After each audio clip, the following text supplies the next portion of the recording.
నా మరదలు నేను చూస్తా. నీకేంది నొప్పి? చేసుకున్నాక చూసుకోరా, చూసినాక చేసుకోకపోతే. అబ్బో. ఒసేయ్ రాధా, ఏయ్ ముసలి నువ్వు నోర్మి. అరే ముగుడో లే.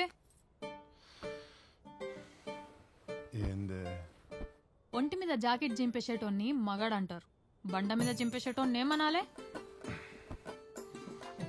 ఏ చూసుకోలేదే, ఉదికేటప్పుడు సినిగిపోయింది. లేచి పిన్నిసి పెట్టు.